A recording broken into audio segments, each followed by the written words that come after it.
पहला डाउट आपके मन में ये होगा कि यहाँ पर क्या है, बच्चों, ठीक है, ऐसा प्रतीत होता है सब्जेक्ट तो प्लूरल है, फिर मैंने वर्ब सिंगुलर क्यों प्रयोग किया, मैंने द प्रयोग किया है। तो ये जो द है, ठीक है, चूंकि ब्यूटी के बाद ऑफ आया है तो ब्यूटी के पहले मैंने द लगाया, ठीक है, बट यहाँ पर मून के पहले मैंने द इसलिए लगाई एपोस्ट्रोफी एस का प्रयोग हम केवल व्यक्तियों और पशुओं के साथ करते हैं, ठीक है।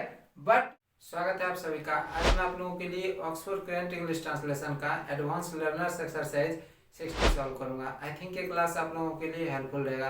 यदि आप इसी तरह के ट्रांसलेशन और ग्रामर से रिलेटेड वीडियोज रेगुलर देखना चाहते हैं हमारे चैनल को भी सब्सक्राइब कर लें। एंड वन मोर थिंग, जितना हो सके अपने दोस्तों के साथ इस वीडियो को ज़्यादा से ज़्यादा शेयर भी करें ताकि उन्हें भी इसका लाभ मिल सके। एक्सरसाइज को सॉल्व करते हुए एक्सप्लेन करूंगा, लॉजिक भी बताऊंगा। सो की पेशेंस एंड वॉच प्रॉपरली। पहला अनुवाद है, राम का भाई अच्छा है लेकिन राज की बहन अच्छी नहीं है। देखो यहाँ पर क्या है कि राम का भाई, तो यहाँ पर होता ही है कि जब हम प्राणी बोधक सिंगुलर नाउन, ठीक है, अर्थात जिस संज्ञा से किसी व्यक्ति या पशु का बोध हो और वह एक वचन में हो, तब उसे जब हम पॉजेसिव केस का रूप देते हैं तो एपोस्ट्रोफी एस का भी प्रयोग कर सकते हैं और ऑफ लगाकर भी पॉजेसिव केस का रूप दे सकते हैं। सिर्फ कंडीशन ये रहेगा, जब हम ऑफ प्रयोग करेंगे तो जिस नाउन या फिर एडजेक्टिव के बाद ऑफ आएगा उस नाउन या एडजेक्टिव के ठीक पहले द प्रयोग करना पड़ता है, ठीक है।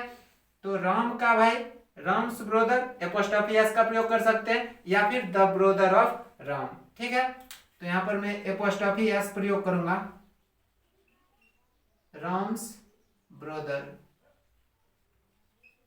अब आप देखो सब्जेक्ट सिंगुलर नंबर में है और वाक्य के अंत में है लगा हुआ है। इट मीन्स इसके साथ हम क्या प्रयोग करेंगे, इज प्रयोग करेंगे, अर्थात वर्ब भी सिंगुलर आएगा, ठीक है।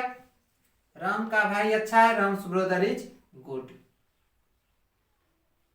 अब है लेकिन, बट। अब क्या है, राज की बहन, सेम थिंग है, तो क्या आ जाएगा, राज सिस्टर। वाक्य अंत में है लगा हुआ है। यहां पर एक चीज आप देखो, एक तो सब्जेक्ट आपका सिंगुलर नंबर में है, दूसरी बात वाक्य अंत में है लगा हुआ है, साथ ही साथ नहीं लगा हुआ है, अर्थात सेंटेंस निगेटिव है। तो देखो इज प्लस नोट, इस तरह से इज प्लस नोट, इसे आप इजेंट लिख सकते हैं, ठीक है। Is plus not equal to isn't, ठीक है। तो यहां पर हम क्या करेंगे, राज सिस्टर इजेंट गुड, ठीक है। या फिर आप बना सकते थे कि राज सिस्टर इज नॉट गुड, ठीक है।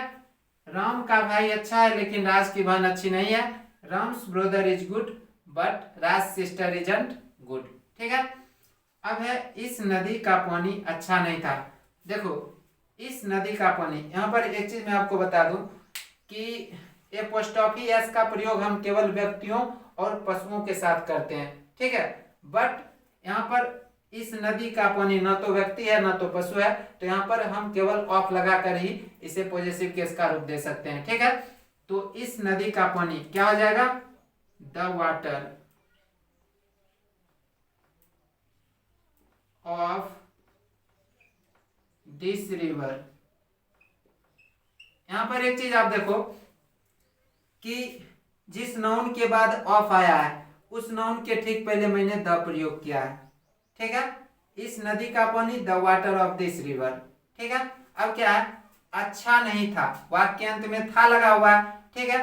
तो यहां पर वर्ब क्या आएगा, वाज आएगा। और एक चीज, was plus note, was plus note को आप लिख सकते हैं वाजंट, ठीक है। तो यहां पर मैं यही करूंगा, वाजंट लिखूंगा। The water of this river wasn't good. अब क्या है, क्योंकि यह गंदा था, because it was dirty. The water of this river wasn't good because it was dirty. यहां पर स्थान नहीं था तो मैंने यहां पर लिख दिया, ठीक है। ये अलग है, was plus not wasn't, is plus note isn't. ठीक है। अब है क्या पटना की जलवायु। ठीक है, तो क्या हो जाए, यहाँ पर एक चीज आप देखो कि सेंटेंस क्या इंट्रोगेटिव है, क्या पटना की जलवायु लाभदायक नहीं है, प्लस नहीं लगा हुआ है, अर्थात निगेटिव इंट्रोगेटिव सेंटेंस है। ठीक है, वाक्य अंत में है लगा हुआ है, तो हम क्या प्रयोग करेंगे, इजंट। ठीक है, निगेटिव इंट्रोगेटिव सेंटेंस है तो सेंटेंस की शुरुआत हम किससे करेंगे, इजंट से करेंगे। ठीक है, इजंट, उसके बाद पटना की जलवायु, द क्लाइमेट ऑफ पटना। ठीक है, isn't the climate of Patna, उसके बाद क्या है, लाभदायक, यूजफुल। ठीक है, अब है पटना की जलवायु अच्छी है, तो पहले सब्जेक्ट लिखेंगे पटना की जलवायु, द क्लाइमेट ऑफ पटना। ठीक है, the climate of Patna, subject singular number में है, पटना की जलवायु। ठीक है, तो इसके साथ वर्ब भी सिंगुलर रहेगा, ई जाएगा। ठीक है, उसके बाद कंप्लीमेंट, पटना की जलवायु अच्छी है, the climate of Patna is good. अब है सीता की सुंदरता चांद की सुंदरता के बराबर है, यहाँ पर सब्जेक्ट क्या है, सीता की सुंदरता। ठीक है, सीताज ब्यूटी। ठीक है, या फिर the beauty of Sita, Sita's beauty. उसके बाद सब्जेक्ट सिंगुलर नंबर में है, वाक्य अंत में है लगा हुआ है, तो वर्ब भी सिंगुलर रहेगा, इज। अब क्या है, चांद की सुंदरता के बराबर। ठीक है, तो equal to the beauty of the moon. देखो, अब आप बोलोगे कि यहां पर the beauty of the moon, यहां पर दो जगह मैंने द प्रयोग किया है, तो ये जो द है, ठीक है, चूंकि ब्यूटी के बाद ऑफ आया है तो ब्यूटी के पहले मैंने द लगाया। ठीक है, बट यहाँ पर मून के पहले मैंने द इसलिए लगाया कि मून क्या है, हेवनली बॉडीज है, और जितने भी हेवनली बॉडीज होते हैं उनके पहले द प्रयोग किया जाता है, या फिर ऐसा कोई भी चीज जो दुनिया में केवल एक है, ठीक है, तो उसके पहले हम द प्रयोग कर लेते हैं। सीता की सुंदरता चांद की सुंदरता के बराबर है, तो Sita's beauty is equal to the beauty of the moon. Bharat का भविष्य स्पष्ट नहीं था क्योंकि भारत गुलाम था। देखो, भारत का भविष्य अर्थात गैर प्रणिबोधक है, किसी व्यक्ति या पशु का बोध नहीं हो रहा है, तब हम पॉजेसिव केस का रूप देने के लिए ऑफ का प्रयोग करेंगे। ठीक है, तो क्या आ जाएगा, द फ्यूचर ऑफ इंडिया। ठीक है, अब एक चीज आप देखो कि वाक्य अंत में था लगा हुआ, ठीक है, और दूसरी बात क्या है, नहीं भी लगा हुआ, अर्थात निगेटिव सेंटेंस है, तो यहाँ पर वाज का प्रयोग होगा, नोट का भी प्रयोग होगा, तो वाज प्लस नोट क्या हो जाएगा, वाजंट हो जाएगा। ठीक है, क्लियर। इसके बाद क्या है, क्योंकि भारत गुलाम था, बिकॉज इंडिया वाज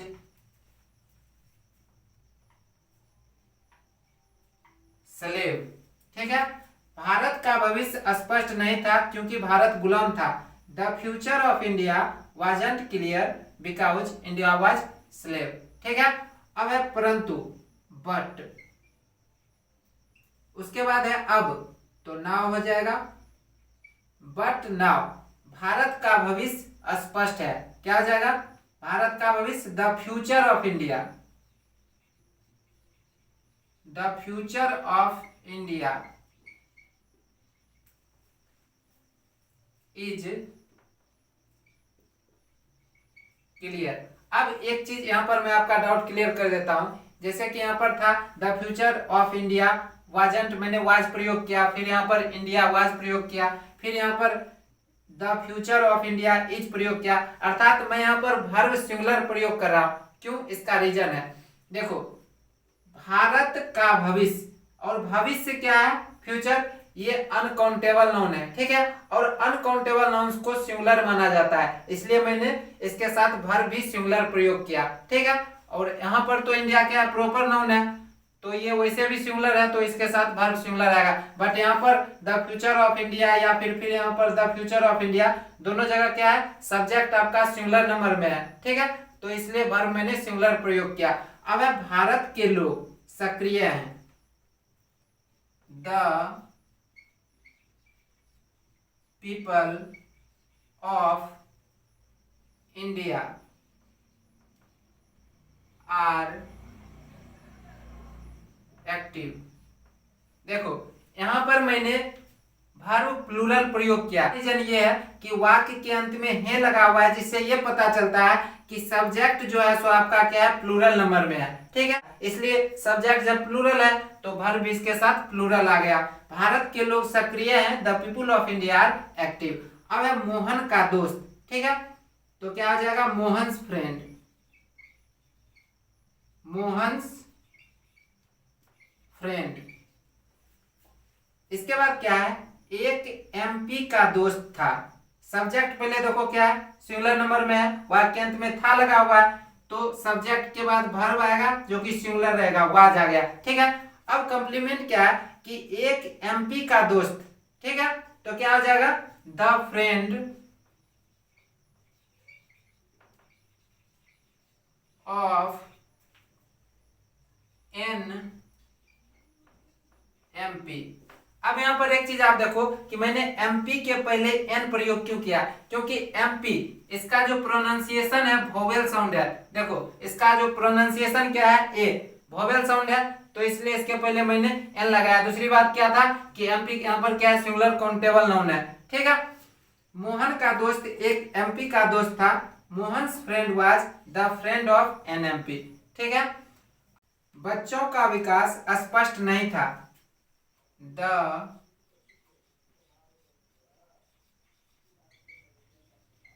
चिल्ड्रेंस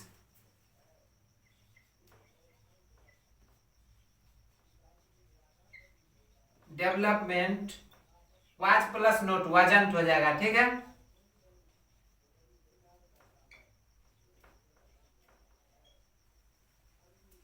बच्चों का विकास स्पष्ट नहीं था, the children's development wasn't clear. अब यहाँ पर दो तीन बातों का आपको ध्यान देना होगा।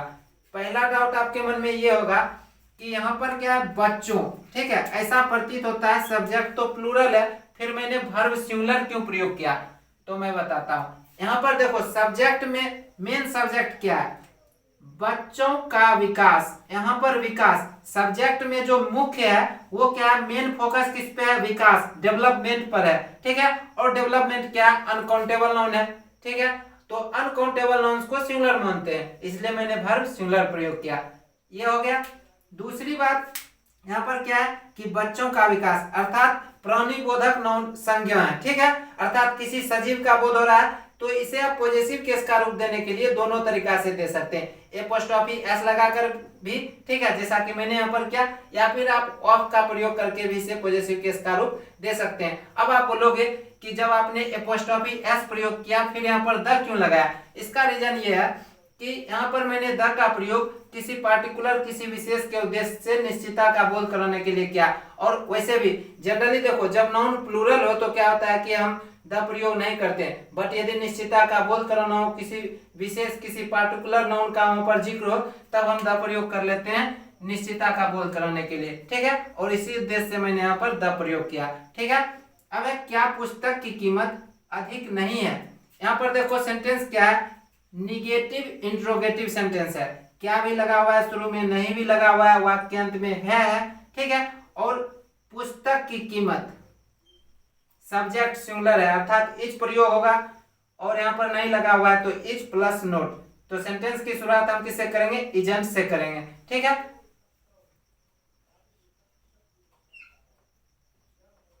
एजेंट, ठीक है। अब क्या, पुस्तक की कीमत, द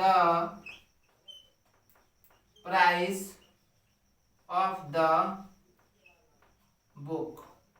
अब आप देखो मैंने क्या लिखा है, agent the price of the book, यहाँ पर प्राइस के बाद ऑफ प्रयोग हुआ है इसलिए मैंने प्राइस के पहले द लगा दिया, ये तो ठीक है। बट बुक के पहले द इसलिए लगाया क्योंकि बुक क्या है, सिंगुलर काउंटेबल नाउन है और सिंगुलर काउंटेबल नाउन के पहले द प्रयोग होता है। अब क्या है, क्या पुस्तक की कीमत अधिक नहीं है, isn't the price of the book high.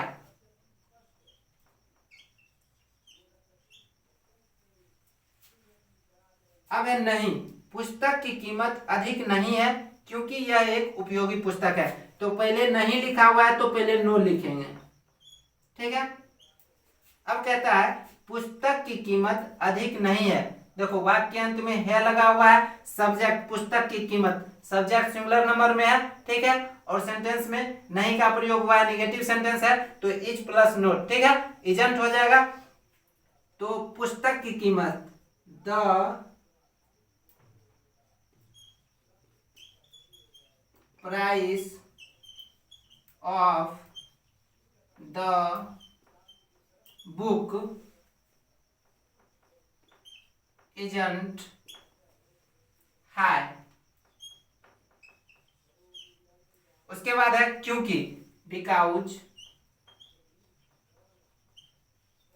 यह एक उपयोगी पुस्तक है, this is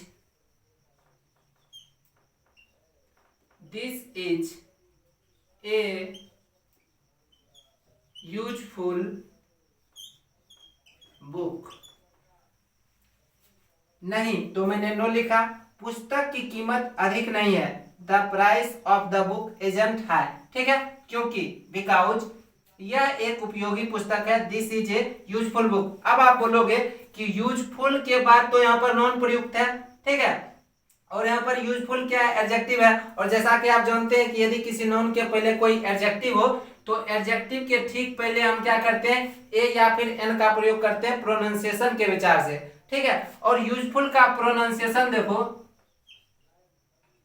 you consonant sound आ रहा है इसलिए यहाँ पर मैंने ए लगाया। इससे कोई फर्क नहीं पड़ता है कि इसका पहला लेटर वोवेल लेटर है, फर्क इस बात से पड़ेगा कि इसका उच्चारण क्या, प्रोनाउंसिएशन क्या है, और इसका प्रोनाउंसिएशन क्या है, कॉन्सोनेंट साउंड है, इसलिए यहाँ पर मैंने ए लगाया, ठीक है। उसका विचार सही था लेकिन मैं गलत था, his idea was right but I was wrong।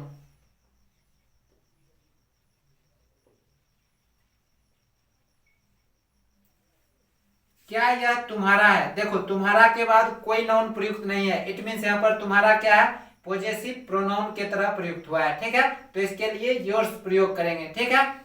क्या यह तुम्हारा है, सब्जेक्ट क्या है यह, तो दिस के साथ कौन सा वर्ब आएगा, इज आएगा, क्योंकि वाक्य अंत में है लगा हुआ है, इंट्रोगेटिव सेंटेंस है तो सेंटेंस की शुरुआत इज से करेंगे सब्जेक्ट के अनुसार, ठीक है। इज दिस योर्स, ठीक है। क्या एक एमएलए का बेटा एक एमएलए बनेगा, सबसे पहली बात आप ये देखो कि वाक्य अंत में बनेगा लगा हुआ है, ठीक है, तो शैल बी या फिर विल बी प्रयोग में आएगा। और जैसा कि आप जानते हैं शैल बी का प्रयोग या तो आई के साथ होता है या फिर वी के साथ होता है, अन्य किसी सब्जेक्ट के साथ जनरली शैल बी का प्रयोग नहीं होता है, ठीक है। तो यहाँ पर सब्जेक्ट क्या है, एक एमएलए का बेटा, ये सब्जेक्ट है तो इसके साथ क्या आएगा, विल भी आएगा। तो इंट्रोगेटिव सेंटेंस है तो सेंटेंस की शुरुआत हम विल से कर लेंगे, ठीक है। और विल के ठीक बाद अब सब्जेक्ट आएगा, सब्जेक्ट क्या है, एक एमएलए का बेटा, ठीक है। The son of an MLA, ठीक है, will the son of an MLA, ठीक है, एक एमएलए का बेटा, ये सब्जेक्ट है। अब पहले विल आया फिर सब्जेक्ट आया, सब्जेक्ट के ठीक बाद अब बी प्रयोग करेंगे, ठीक है। उसके बाद कंप्लीमेंट, एक एमएलए, ठीक है, एन एम एल ए। क्या एक एमएलए का बेटा एक एमएलए बनेगा, will the son of an MLA be an MLA. अब यहाँ पर सोचने वाली बात है कि मैंने एमएलए और यहाँ पर भी एमएलए अर्थात दोनों के पहले मैंने एन प्रयोग किया। सबसे पहली बात तो एमएलए क्या है, सिंगुलर काउंटेबल नाउन है, तो इसके पहले प्रोनाउंसिएशन के विचार से एन प्रयोग में आएगा। अब देखो एमएलए का प्रोनाउंसिएशन क्या है, एम वॉवेल साउंड है, इट मींस इसके पहले मैंने एन लगाया क्योंकि इसका प्रोनाउंसिएशन क्या था, स्वर ध्वनि था, वॉवेल साउंड था। ठीक है, यह निश्चित नहीं है। इट, सबसे पहली बात इट के साथ क्या आएगा, इज आएगा क्योंकि वाक्यांत में है लगा हुआ है, निगेटिव सेंटेंस है, it is plus note isn't हो जाएगा, तो इट इजंट सर्टेन, यह निश्चित नहीं है, इट इजंट सर्टेन। ठीक है, कैसे एक एमएलए का बेटा एक एमपी बनेगा, वाक्यांत में बनेगा लगा हुआ है तो शैल बी विल बी प्रयोग में आएगा। और सेंटेंस की शुरुआत कैसे से हुआ है, तो पहले हाउ लिख लेंगे। ठीक है, और जैसा कि आप जानते हैं आई और वी को छोड़कर अन्य जितने भी सब्जेक्ट होते हैं उसके साथ जनरली विल भी प्रयोग में आता है। ठीक है, तो हाउ के ठीक बाद विल लिखेंगे।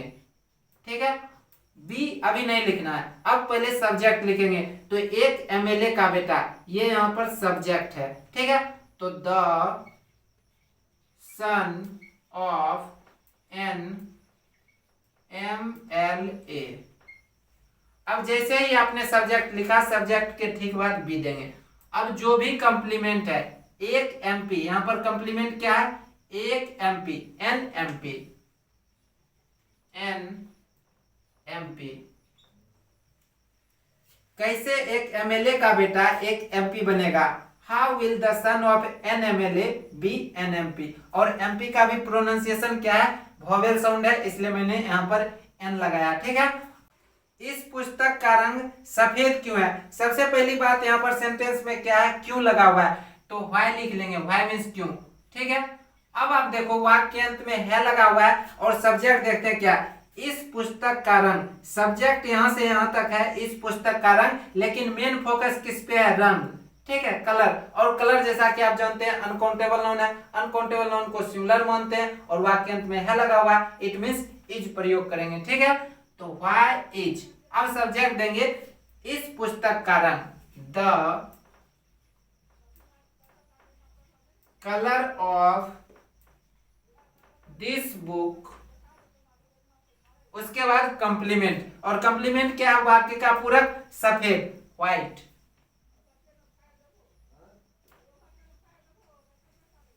इस पुस्तक का रंग सफेद क्यों है, why is the colour of this book white. ठीक है, यह सफेद है क्योंकि यह सच्चाई का प्रतीक है, it is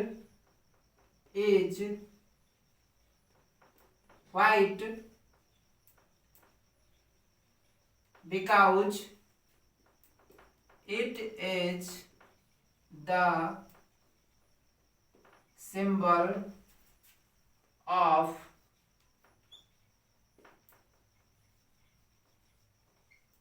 truthfulness.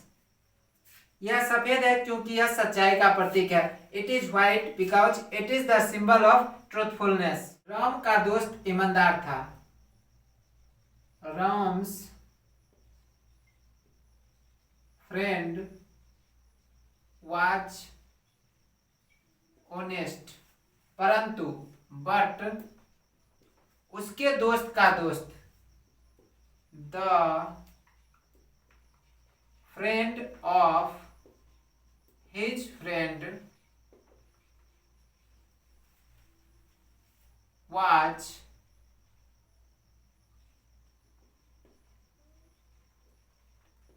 Dishonest. Ram का दोस्त ईमानदार था, राम्स फ्रेंड वाज ऑनेस्ट, परंतु बट उसके दोस्त का दोस्त बेईमान, the friend of his friend was dishonest. अब है तुम क्यों थके हो, सबसे पहले व्हाई लिखेंगे। अब यहाँ पर आप देखो सब्जेक्ट यू है, वाक्यांत में हो लगा हुआ है, तो यू के साथ जनरली आर प्रयोग में आता है। ठीक है, तो व्हाई के ठीक बाद आर लिखेंगे, आर के ठीक बाद अब सब्जेक्ट प्रयोग करेंगे यू, उसके बाद कंप्लीमेंट टायर्ड। तुम क्यों थके हो, व्हाई आर यू टायर्ड। तुम्हारा भाई कब तैयार था, कब लगा हुआ है तो व्हेन मीन्स कब होता है। ठीक है, तो पहले व्हेन लिख लेंगे।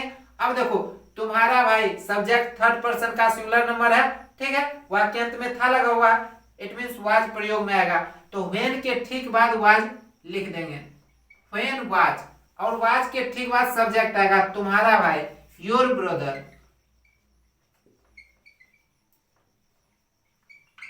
When was your brother ready,